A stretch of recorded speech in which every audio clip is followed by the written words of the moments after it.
So here we are. Long time coming, right?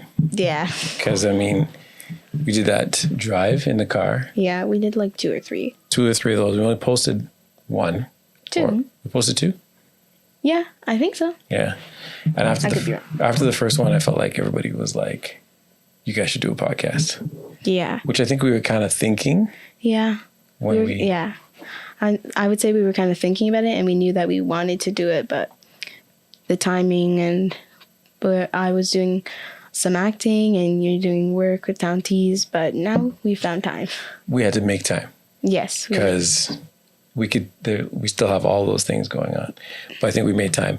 And the reason why I made time is because I am so in awe of you navigating your life, right? And I think there's a certain level of awareness, and I think that's why I even turned on the camera the first time, because we were talking about school and talking about some of the things that you experienced, right? I remember.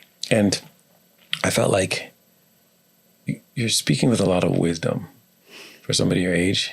So I was like, let's capture this, because I think not only is it going to be beneficial to us. We're in KeeKee's bedroom, just in case you were wondering. So yeah, there might be people that come walk in, because this is what happens, right? It's the house, right? Yes. It's your bedroom. Yeah. So the little ones are trying to wonder what's going on. So I feel like there's kids your age that really could benefit from hearing from somebody your age. Make sense? Their own age. Yes. Right? And so that's when we said, hey, let's do a podcast. And here we are.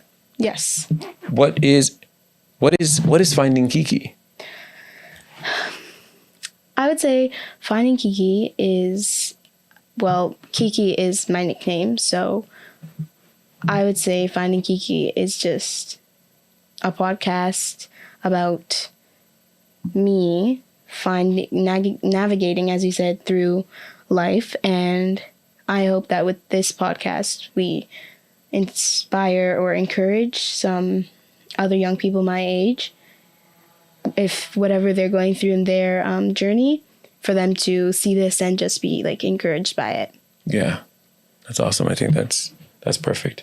Sometimes when you see somebody else your age doing or thinking the way that maybe you think, and nobody else is talking about it, sometimes you feel like you're alone. Yes. Right? Yes. So where do you want to start? There's lots. Yeah.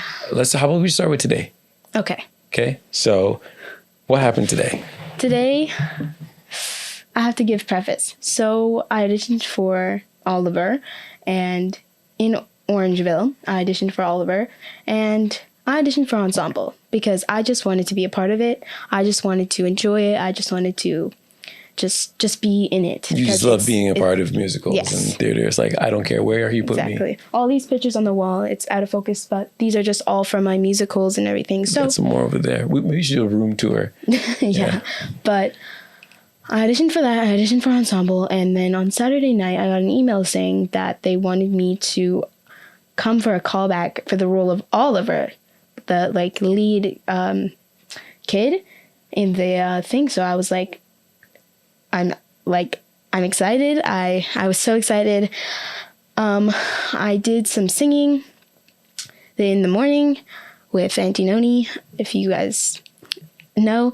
And then it came down to me and this other girl, my friend, and we were going in together. So we went in together. Each one of us sang the song, and then we did a scene together with 2 of the leads.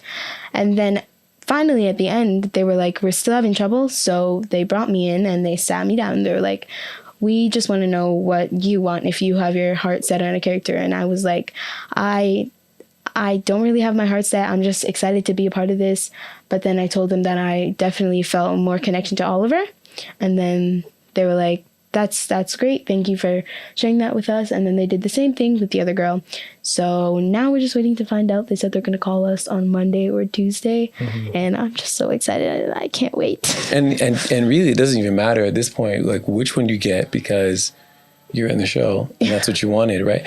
But what lesson do you think there is for you, you know, in this whole process, like from just wanting to be an ensemble to now possibly getting the lead role? Like what lessons do you think there is?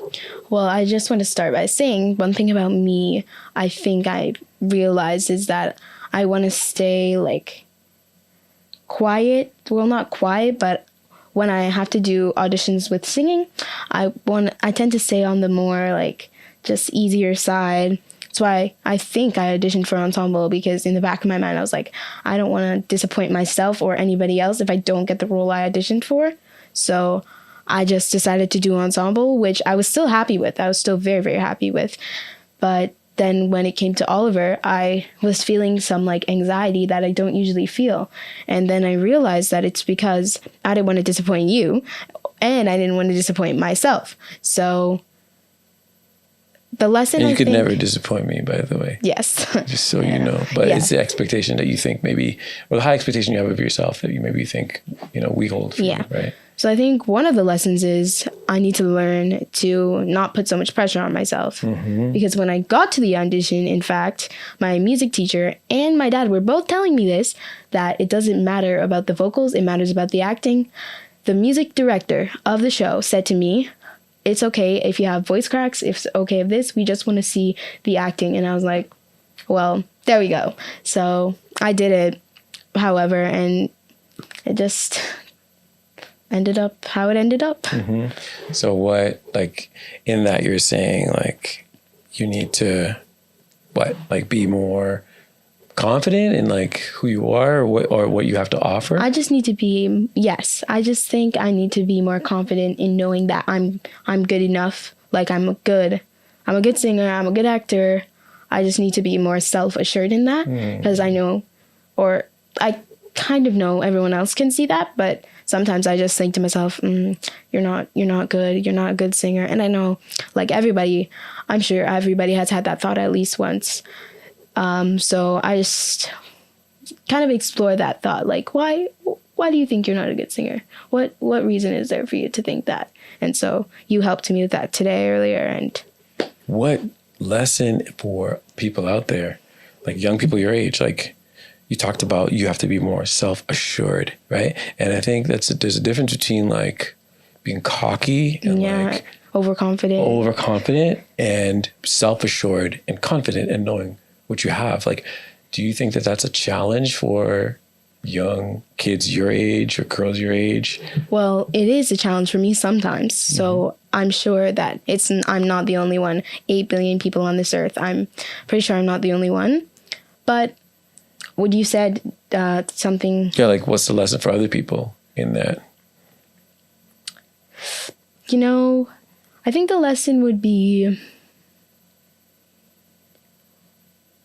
I don't know, just have confidence in yourself. Whenever you have those thoughts of self-doubt or anything like that, when you hear it in your head, I just think that you should explore it and just think to it, like, why are we thinking this way?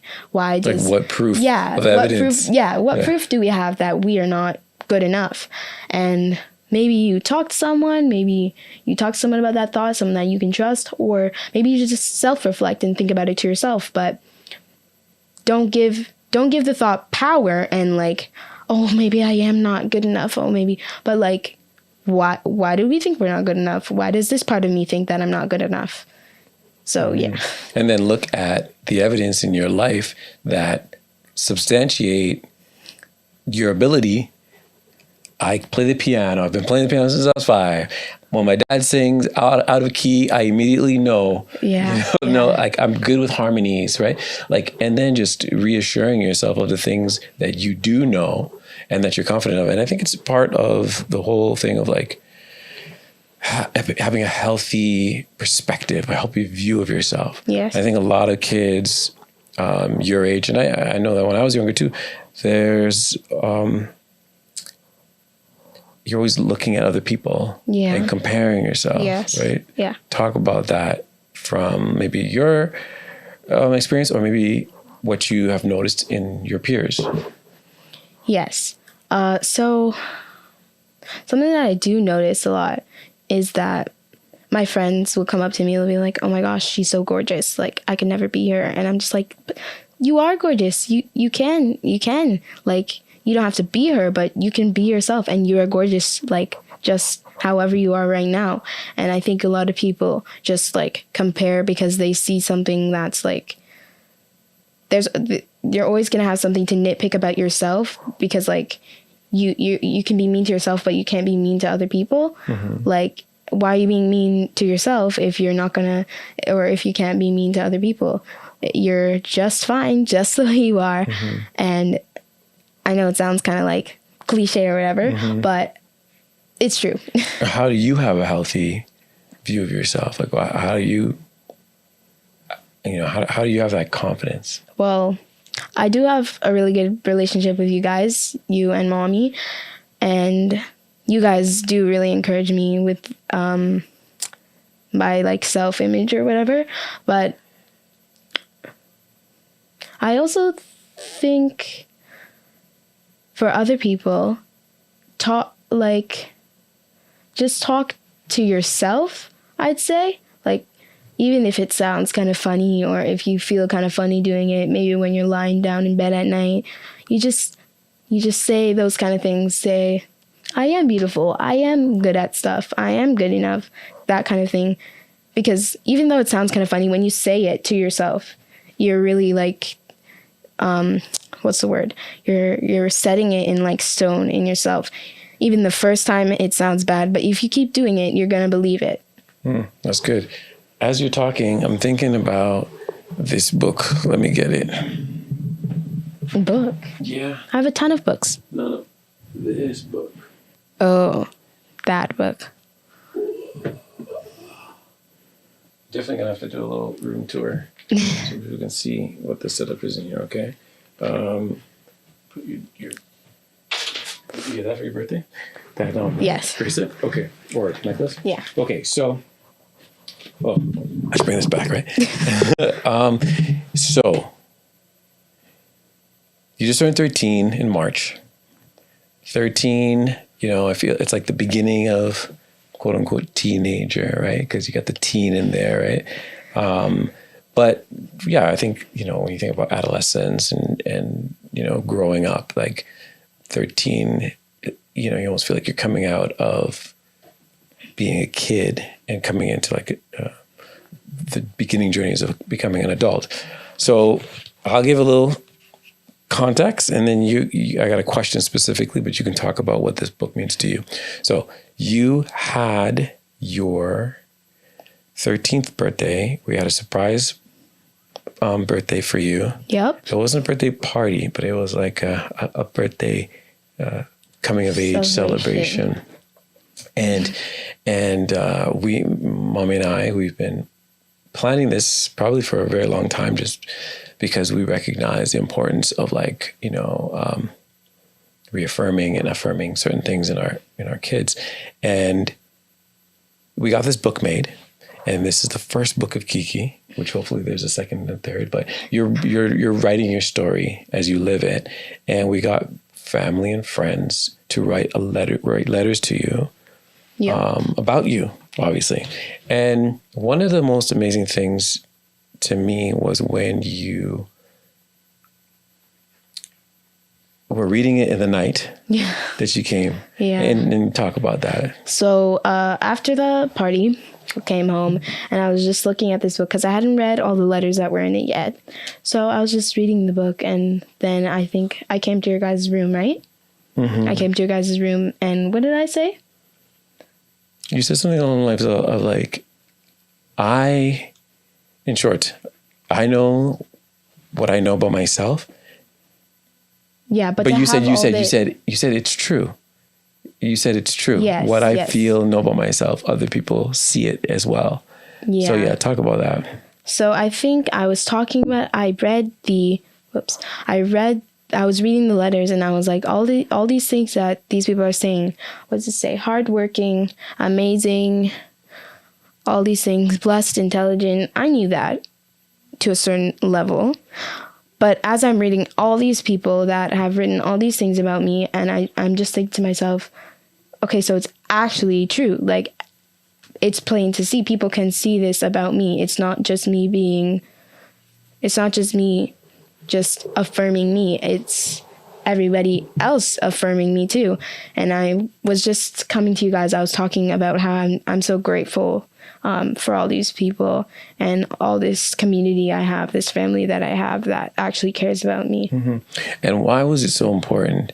And just to help you trigger the thought, you know, in school, a lot of people, like, you know, you have a certain personality and you're a theater kid. So sometimes you're a little bit weird, quote unquote, perceived weird by other people, or you're outgoing, or you're always wanting, you're an overachiever. So you always want to raise your hand, ask questions. And a lot of the times in your peer group, some of that stuff is like frowned upon, like, you know, goody two shoes, or know it all, or teacher's pet. Yeah. Right. And so you were dealing with a lot of that weight, right? And challenging and holding on and balancing all that. And then you get something like this. Talk about. When I got this, I was dealing with a lot of that kind of stuff from school. It was like the middle of the year and everything was pretty wild with students, teachers, whatever.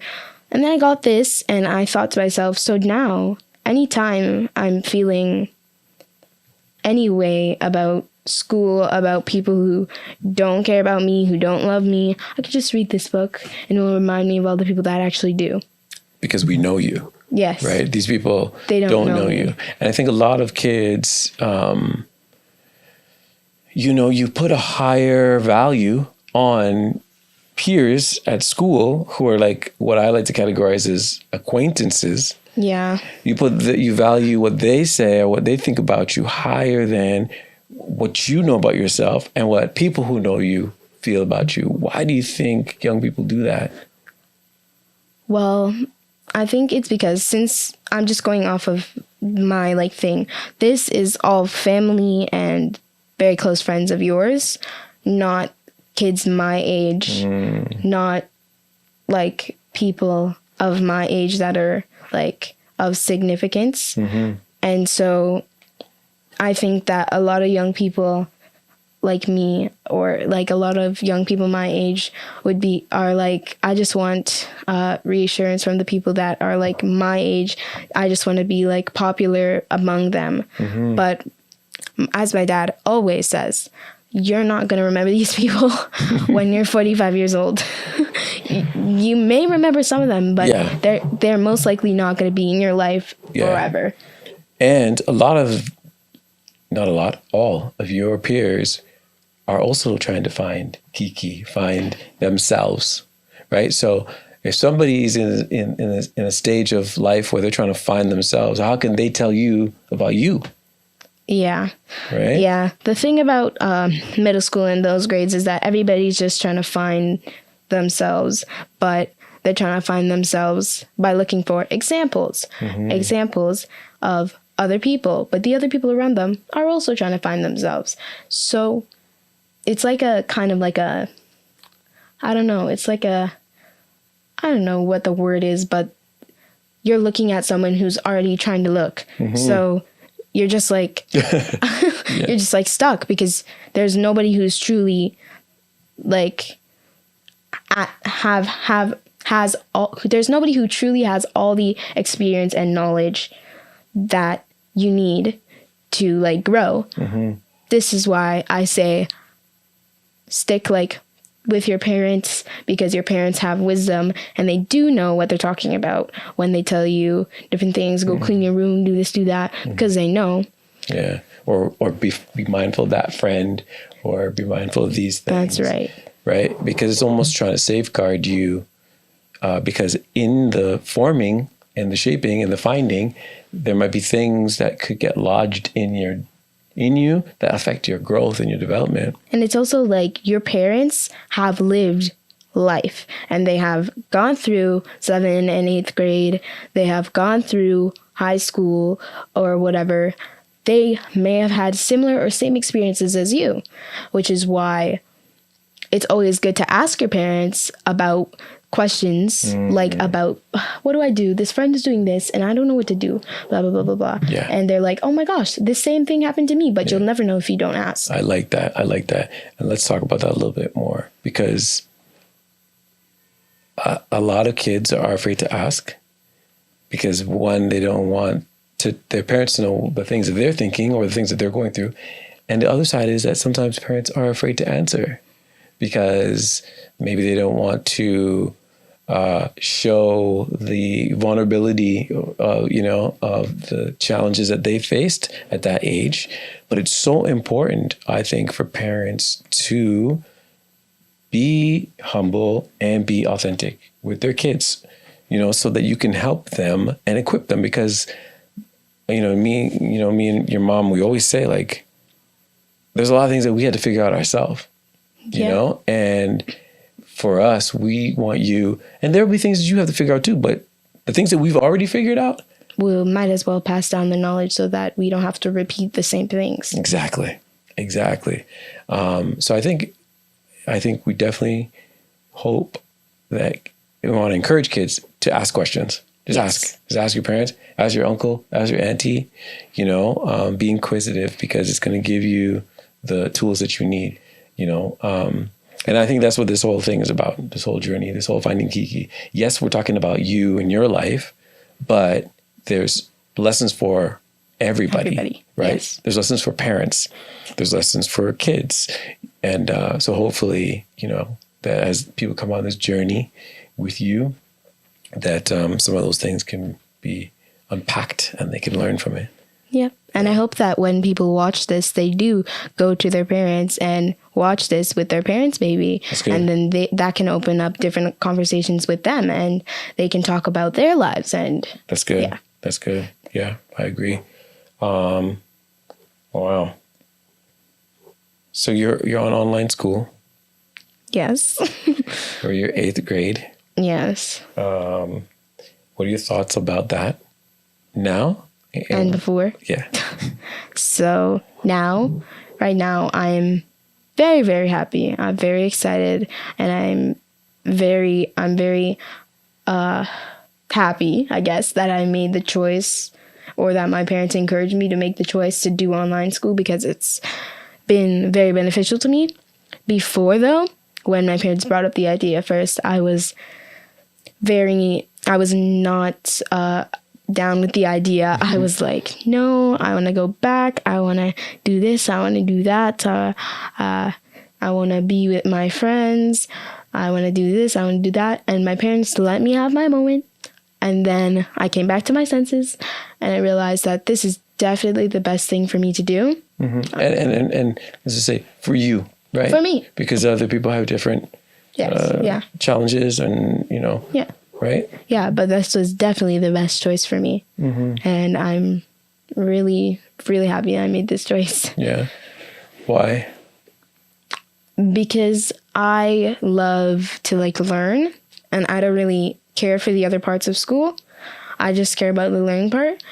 And with online school right now, there's people that actually want to be online because it's a choice now. You can go back to an in-person school, or you could go to online school. So the people that are on there have chosen to be on online school. So those are the people that want to do the things that are on online school.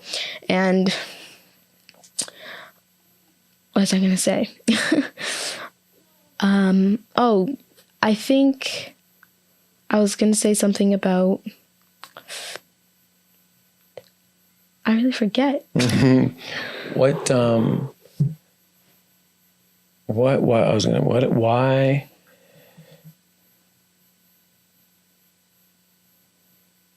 I had a bunch of different thoughts that came to my mind there, but why do you think it was so critical right now for you to make that switch, to be outside of the school?